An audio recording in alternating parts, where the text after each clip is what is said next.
Kosova mbetet e përkushtuar ndaj fqinësisë së mirë, por edhe ndaj një dialogu të barabartë dhe të drejtë të lehtësuar nga Bashkimi Evropian. Përderisa Kosova mbetet në masa të vetë BE-s, as dialogu i ndërmjetësuar nga BE nuk mund të konsiderohet i balancuar, parimor apo i barabartë. Procesi dialogut të BE-s duhet të jetë i balancuar dhe duhet të jetë i drejtë e i barabartë. Këto janë parime që duhet të vlejnë në çdo proces negociator dhe jo vetëm ndërmjet Kosovës dhe Serbisë. Për momentin, siç e dini, tavolina nuk është e drejtë, sepse në njërin anë e kemi Kosovën e cila është nën masa, nën sanksione, në anën tjetër është Serbia e cila përkundër akteve të agresionit ndaj Kosovës, përkundër faktit që nuk e ka as politikën e jashtme dhe të sigurisë të linjëzuar me BE-n, shumë arsye të cilat i din e gjithë bota, jo vetëm BE-ja, fatkeqësisht nuk ka ndonjë masë ndaj tyre. Pra, në qoftë se dëshirojmë që dialogu të ketë sukses,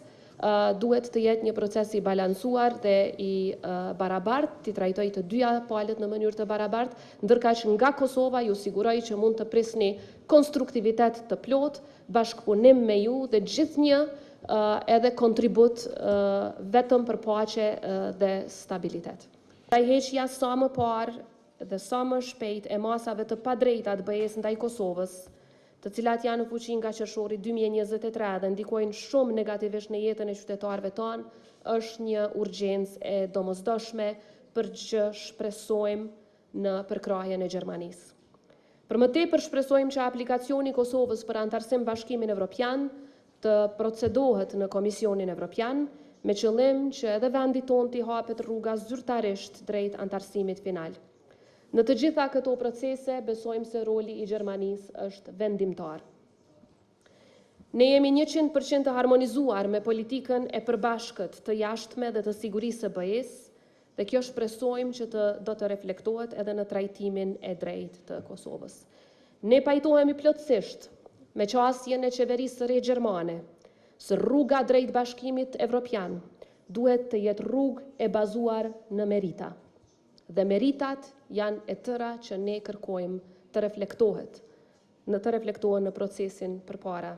Unë nuk mund të paragjykoj se çfarë do të ndodhë nesër në seancë, mirë po vetëm në rast se nuk ka sukses, atëherë është e domosdoshme që ne të flasim për miratimin e zgjatjeve buxhetore, sepse duhet të sigurohemi që qytetarët tanë jo vetëm dhjetra mijëra shërbyes civil, por edhe shumë shërbime që paguhen nga buxheti i shtetit mos të bllokohen. Një gjë e tillë nuk i ka ndodhur Kosovës asnjëherë, do të ishte një situatë kritike, po flasim për nevojat më bazike të qytetarëve tanë, të cilat do të mund të bllokoheshin në rast se nuk kemi zgjatje buxhetore deri në fund të marsit, kështu që natyrisht është temë të cilën do ta diskutojmë me partitë në rast se ndodh ajo që